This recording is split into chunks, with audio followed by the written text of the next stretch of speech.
ರೀ ಚಂದ್ರಕಾಂತ್ ಅಂತ ಹೇಳಿ. ಹ್ಞೂ ಸರ್ ಬೊಮ್ಮನವಾಡದ ಸೋಲಾರ್ ಕೆಲಸ ಯಾರು ಮಾಡಿದಾರೆ? ಬಂಬಲ್ ಮಾಡಿದ್ರಿ ಅವ್ರು ಇವ್ರಿ ನಮ್ಮ ಮುಗುಳ್ಯಾನ್ರಿ. ಈಗ ಬಿಲ್ ನಿಮ್ಮ ಹೆಸರು ಜಮಾ ಆಗಿಲ್ಲ ಸರ್ ಅದು? ಹೌದೌದ್ರಿ. ಅದು ವರ್ಕ್ ಆರ್ಡರ್ ಏನ್ ಕೊಟ್ಟಿದ್ರಿ?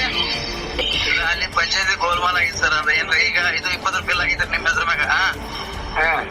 ಅಲ್ಲಿ ವರ್ಕ್ ಆದದ್ದು ಆಮೇಲೆ ಮಟೀರಿಯಲ್ ಆಗ್ತಿತ್ತು, ಅಮೌಂಟ್ ಕಮ್ಮಿ ಐತ್ರಿ, ಬಿಲ್ ತೆಗೆದು ಜಾಸ್ತಿ. ಅದಕ್ಕೆ ನಿಮಗೆ ವರ್ಕ್ ಆರ್ಡರ್ ಇತ್ತಾನ? ವರ್ಕ್ ಆರ್ಡರ್ ಕೊಟ್ಟಾಗ ನೀವು ಮಾಡಿದ್ರು ಅಥವಾ ಡೈರೆಕ್ಟ್ ಹೆಂಗ್ ಮಾಡಿದ್ರಿ ಅಂತ ಕೇಳ್ಬೇಕಂತ ಕಾಂಟ್ರಾಕ್ಟರ್ ನಾವು. ವರ್ಕ್ ಏನು ಕೊಟ್ಟಿಲ್ರಿ ನಾವು. ಅದ ವರ್ಕ್ ಅಂದ್ರೆ ನಮ್ಮಲ್ಲಿ ಕೆಲ್ಸಕ್ಕೆ ಹೋಗಿದ್ರಿ ನಮ್ಮ ರಮೇಶ್ ಮುಗುಳ್ಯಾನ. ಅವ್ರು ಕೆಲಸ ಮಾಡ್ಕೊತ ಅವ್ರಿಗೆ ಕೊಟ್ಟಿದ್ದು. ಅವ್ರ ಜಿಎಸ್ಟಿ ಐತೇನ್ರಿ ಅದು?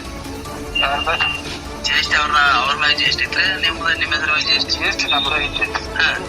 ಜಿಎಸ್ಟಿ ನಮ್ಮದು ಐತಿ. ಜಿಎಸ್ಟಿ ತಂಬೈತಿ, ಇನ್ಕಮ್ ಟ್ಯಾಕ್ಸ್ ತಂಬೈತಿ.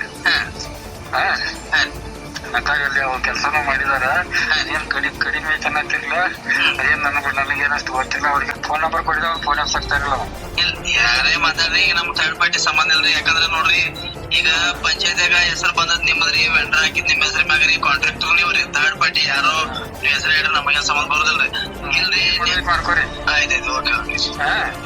ಕಳ್ಸ್ಕೊಬಾರ್ರಿ. ಆಯ್ತಾಯ್ತು ಅದೇ ಅಲ್ಲಿ ಊರಾಗ ಮಂದಿ ಅದ ಏನ್ ಮಾಡ್ತಾರ. ಆಯ್ತಾಯ್ತು, ಓಕೆ ಓಕೆ.